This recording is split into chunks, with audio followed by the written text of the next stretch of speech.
नमस्कार विद्यार्थी मित्रांनो, MG अकॅडमीमध्ये आपलं सर्वांचं स्वागत आहे।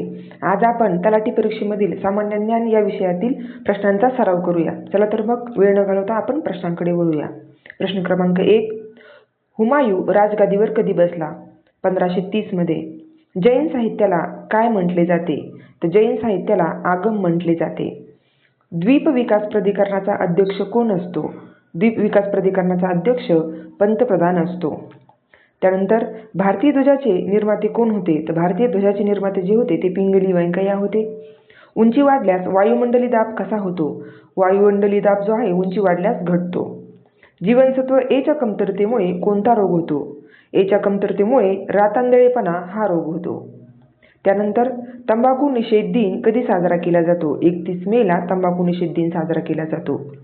विद्युत चुंबक कोणत्या धातूपासून बनतो? तर विद्युत चुंबक मऊ आणि लोखंड धातूपासून बनतो। महात्मा गांधी दक्षिण आफ्रिकेतून भारतात कधी परत आले? महात्मा गांधी दक्षिण आफ्रिकेतून 1915 मध्ये परत आले। विश्वचषक क्रिकेटची सुरुवात कधी झाली? 1975 मध्ये। एक नॉटिकल मैल किती किलोमीटरच्या बरोबरीचे असते? तर 1.852 किलोमीटरच्या बरोबरीचे असते। लेन्सची क्षमता कोणत्या मापात मोजली जाते? लेन्सची क्षमता ही डायोप्टरमध्ये मोजली जाते। ऋग्वेदामध्ये किती सूक्ते आहेत? ऋग्वेदामध्ये एकूण 1028 सूक्ते आहेत। त्यानंतरचा प्रश्न, भगतसिंह, राजगुरू आणि सुखदेव यांना फाशी कधी देण्यात आली होती? तर त्यांना फाशी 23 मार्च 1931 मध्ये देण्यात आली होती। महात्मा बुद्धांनी आपला पहिला उपदेश कुठे दिला? तर त्यांनी सारनाथ येथे आपला पहिला उपदेश होता तो दिला होता।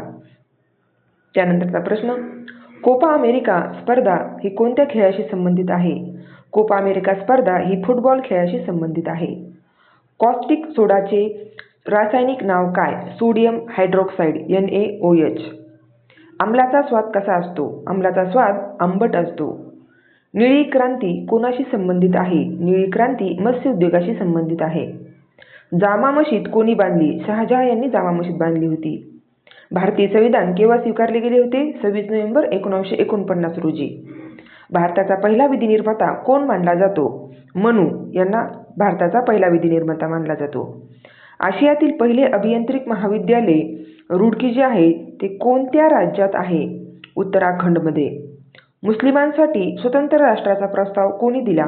मुहम्मद इक्बाल यांनी। स्वतंत्र भारताचे पहिले गव्हर्नर जनरल कोण होते? चक्रवर्ती राजगोपालाचारी होते। गुरुमुखी लिपीची सुरुवात कोणी केली?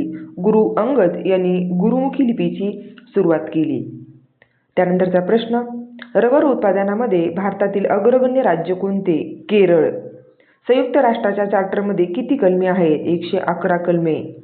मानवाच्या हृदयामध्ये किती झडपा असतात? एकूण 4 झडपा असतात। पृथ्वीच्या पृष्ठभागाचा सर्वात जवळची परत कोणती आहे? तर शोभ मंडळ। अशा प्रकारे विद्यार्थी मित्रांनो आपण 50 प्रश्नांचा सराव केला। व्हिडिओ कसा वाटला नक्की कमेंटमध्ये कळवा। व्हिडिओला लाईक करा, शेअर करा आणि सबस्क्राईब करा।